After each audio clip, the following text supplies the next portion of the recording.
Be alert as a warrior in enemy territory. You are in enemy territory because when you're doing mental training, it's very easy to fall victim to the mind's limiting tendencies. So you need this alertness. We're examining Suzuki Shōsan, who was a 17th century warrior monk that advocated a certain alertness and seriousness in how you apply mental training to life. He didn't want you to just stay in a monastery, be a monk, and be separated from life. He advocated getting out into the world, interacting with people, and the challenges that we all face to apply your mental training. Arthur Braverman's book, The Warrior of Zen, is subtitled The Diamond Hard Wisdom of Suzuki Shōsan. So what we're going to investigate in this lesson is Shōsan's intensity, taking practice serious, and a very practical way of applying it in your life.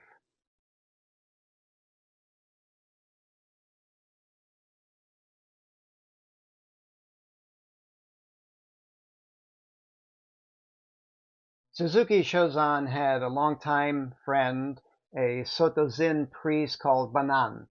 And Banan wrote a manual for newly ordained monks called Parting the Grasses at the Foot of the Mountain. And Shōsan describes the purpose of this manual. One who seeks to practice the Buddha way enters from the shallow to the deep. He must climb to the top of the mountain by parting the grasses at the foot. It is difficult to reach the top when one's practice is incomplete. To understand the meaning, you must set your sight on the methods handed down directly by the ancient masters. Well, parting the grasses is how you take this journey of self-discovery, of doing your mental training, exerting effort as you climb the mountain, and alertness helps in this. And this is why we're examining Shōsan's work here, because he really advocates this fierce intensity that creates alertness. And of course, Suzuki Shōsan is an ancient master that we can examine. Suzuki Shōsan was born into a warrior family in 1579 in Japan. This was a time when Japan was warring, a lot of factions were fighting each other. This was during the time when Ieyasu Tokugawa unified Japan and brought peace. And there was a decisive battle just sometime after 1600, I think 1615 about, where Shōsan fought as a retainer for Tokugawa. So obviously samurai training is very rigorous and disciplined, and so is Zen training. And this is something that drew the samurai to the Zen philosophy. They saw that the importance of that rigorous training could help them in how they needed to focus when they were fighting in life and death situations. Well, during the 15th and 16th century, there was a decline in how Zen was understood, practiced, and taught. In fact, the Zen priests were greedy, take advantage of their position. They were power hungry and lazy. Well, practicing something, and especially Zen practice, it takes a lot of effort and intensity. And so in the 17th century, as Tokugawa brought peace to Japan and unified it for 250 years, there was a revival in the true meaning of Zen. And this is where different Zen masters really helped bring this teaching to the wider culture. We've examined Takuan Soho in a previous lesson, and here Suzuki Shōsan also brings this training, the true Zen training, to the wider culture. He was ordained a Zen monk in 1620, and for the rest of his life until 1655, he devoted himself to teaching the true essence of Zen. Suzuki Shōsan was a warrior monk, and he felt like the kind of way that you needed to focus when you're in a life and death situation, like in combat, created a certain intensity, a certain way that you needed to focus your attention to be effective, and that could be a really important way to live your life. Shōsan felt that the experience of fighting in a life-and-death situation was the best vehicle for understanding the mind, understanding how to focus your attention, understanding the mind's limitations and how to deal with them. And then from that example, from combat, from fighting in life-death situations, you can apply it to regular practices like meditation. You can approach meditation knowing that it's going to be difficult, knowing that you're going to have to exert effort, and that you can be grateful for that difficulty.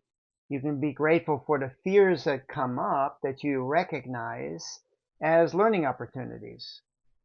He said that you needed energy, courage, and death awareness in order to create this alertness and intensity in your practice. We all have a tendency to deny death or to push it aside, especially when we're younger. We think we're going to live forever.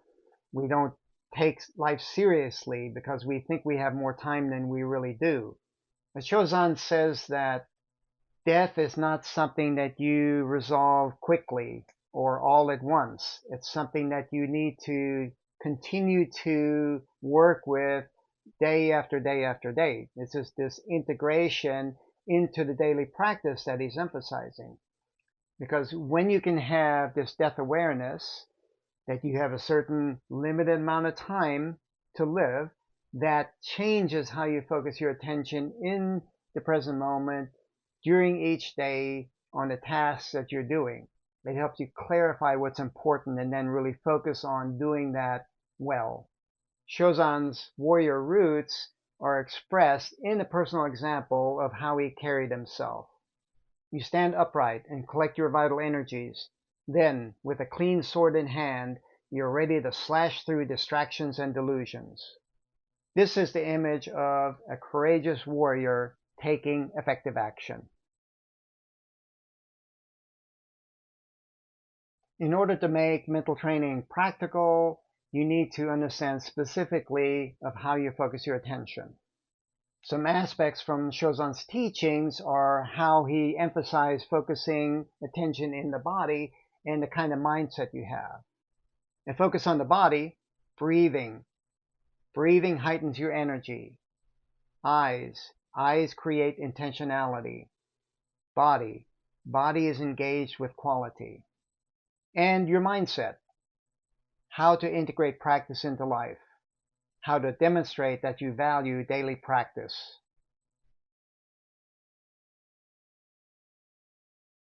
Shōsan emphasized that you need to keep your ki, or what he called vital energy, aroused and sharpened. And you do this by having an uninterrupted contemplation on death. This heightens your ki, or your energy. He stated, you have no alternative but to strengthen your vital energy and, maintaining this energy, remove all worldly thoughts. This is all you can do. Your mind is always being defeated by worldly thoughts. You have to be quite careful about this. Thinking and thoughts can defeat you. You need to develop the ability to notice these worldly thoughts. If you're just reacting to them, then you're being a victim to the mind's limiting tendencies. To be a warrior, as Shōsan is suggesting here, you need to be able to notice and redirect your attention to the task. By focusing on breathing, you increase your vital energy that shifts attention in the body and heightens your alertness. Shōsan has a unique way of approaching this sense of alertness and being fierce in this intensity. He references what he calls the Neo-Guardians. The Neo are the two guardian deities who stand on either side of the temple gate. Each carries a thunderbolt-like weapon that symbolizes the diamond-hard wisdom mind. So these Neo-Guardians, they have a certain intensity. They have this warrior's glare. And if we define glare, it can mean a fierce stare or an angry stare. Well, I think the point that Shōsan is getting to here is that you want that fierceness to create the intensity in your practice. And he says that this death awareness is what can create this intensity. And we all have this natural tendency to seek comfort that Shōsan describes as being cowardly. Shōsan states, "From the beginning, my character has been such that I cannot forget about death. Wherever I am, I can never let my guard down. I surpass others only in my aversion to death. That's why I practice with the warrior's glare. Actually, it is because of my cowardice that I have come this far. I apply the warrior's glare, and my cowardliness diminishes somewhat." Shōsan's example of this warrior's glare kind of reminds me of Miyamoto Musashi's description of how to use the eyes. Musashi describes how to use the eyes this way. Your gaze should be steady. Make a furrow between your eyebrows. Keep your eyes unmoving. Narrow your eyes slightly. Using the eyes in the specific way impacts how you use your attention. It's a physical thing that you can do to create alertness. It's an intentional way for directing your attention. You use your body to navigate life's challenges. There's going to be a natural tendency for your body to contract under stress. So all you need to do is to notice this contraction and then do the opposite. Pay attention to how you carry the body, how you hold the body, the quality of that. When you notice that contraction, then simply expand your body posture. Shōsan simply advocated you should hold your body straight. These are the BEB or breathing eyes body elements that Shōsan is teaching us to apply this material to life. He sums it up in a simple phrase. With this vital energy, I firmly grit my teeth, fix my gaze, and glare ahead. Hence, I call this watchful warrior zazen. The BEB elements are how we create this alertness. How you practice determines the transferability of your mental training. If you practice in the wrong way, then you can actually regress.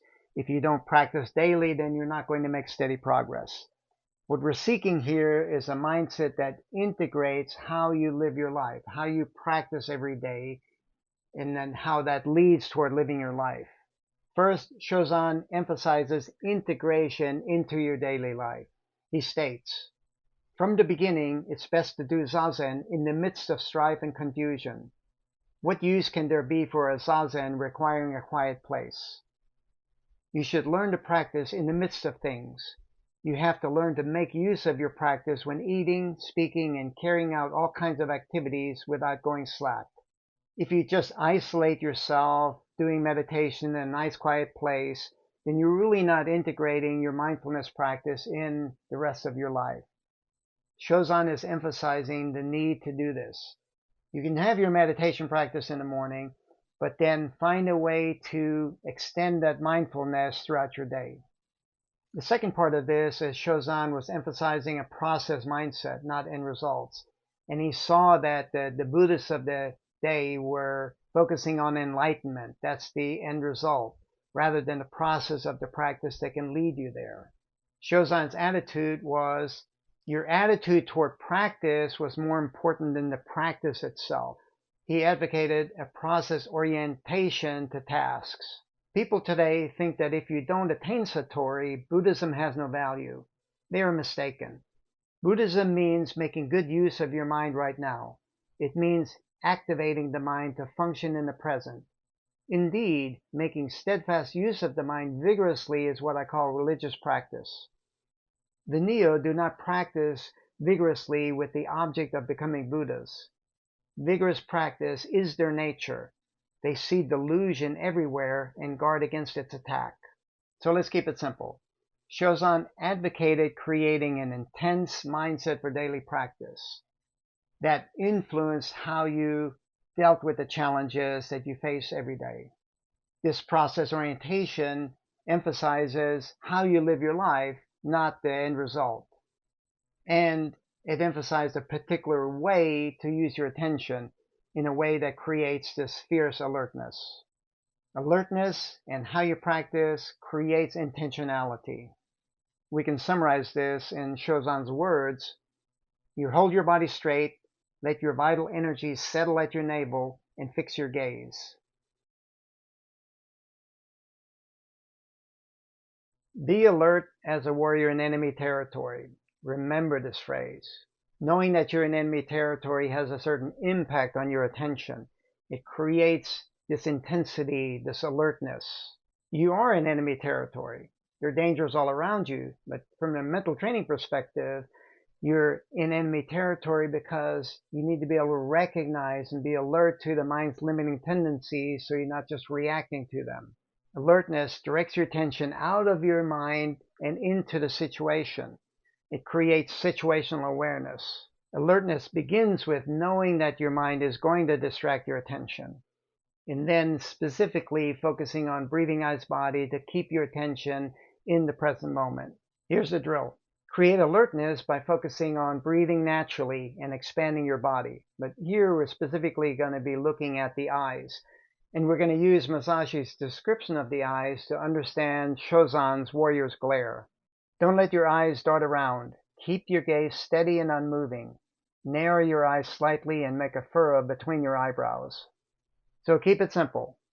Keep your eyes steady and make a small furrow between your eyebrows to do something physical that impacts how you use your attention. It's something tangible that you can do to get the attention out of your head, through your eyes, and into the situation around you. It creates alertness, and it creates an intentional way to engage your day.